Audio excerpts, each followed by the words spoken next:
Vous pensez que J.J. Abrams, de retour pour réaliser l'épisode 9, éclipse tous les événements de ce début de printemps? Ça tombe bien, nous aussi.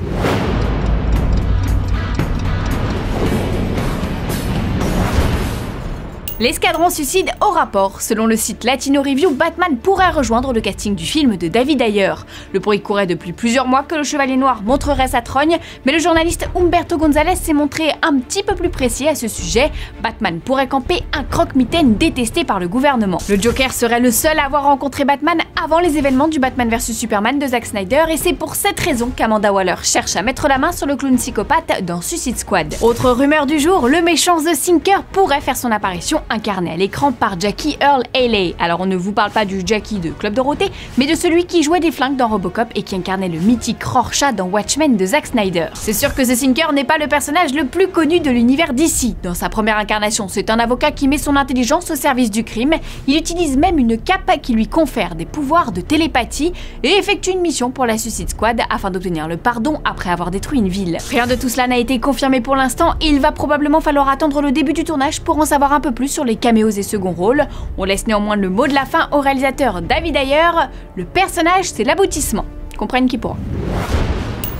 Aussi improbable que le pull à col roulé de James Bond, déjà en rupture de stock, voici les news en bref. Vous connaissez Ruth Negga, la jeune femme en robe à fleurs des agents du Shield? Eh bien, elle devrait jouer dans l'adaptation des comics Preacher. Elle incarnerait Tulip, la petite amie du révérend Jesse Custer. Preacher, c'est du DC Comics collection Vertigo. Ruth serait donc symboliquement une actrice liée à la fois à Marvel et à DC. Dans cette série produite par AMC, on verra le révérend, sa petite amie et le vampire Cassidy se lancer à la recherche de Dieu pour lui demander des comptes. On n'a plus qu'à dire amen. Quand l'intégrale de la trilogie Hobbit sort en DVD et Blu-ray, il faut s'attendre à un coffret en bois. Sur le couvercle, on retrouve une carte de la Terre du Milieu et un contenu assez hallucinant. Une réplique de la Clé d'Erebor, un carnet de notes, les 3 films en DVD, Blu-ray et Blu-ray 3D et un étui de photos des personnages du film. Combien pour tout ça?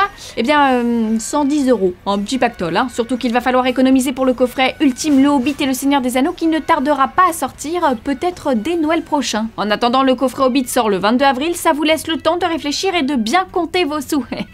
Comptez, Seigneur des Anneaux. Oh bah je vous ai déjà dit, hein, le vendredi c'est Black Pourri. Aujourd'hui dans le courrier des fanzoniens, on reste en terre du milieu puisque c'est Frodon Sackey lui-même qui nous demande des nouvelles de Dredd 2, la suite du film sur Judge Dredd. En pleine promotion d'Ex Machina, le réalisateur Alex Garland, également scénariste de Dredd, a annoncé qu'il n'y aurait pas de suite car le film a fait un flop aux États-Unis. Les fans du premier volet regretteront cette décision, mais malgré un groupe Facebook de 100 000 membres prêt à financer un numéro 2, le studio a dit non et la politique du studio c'est un peu...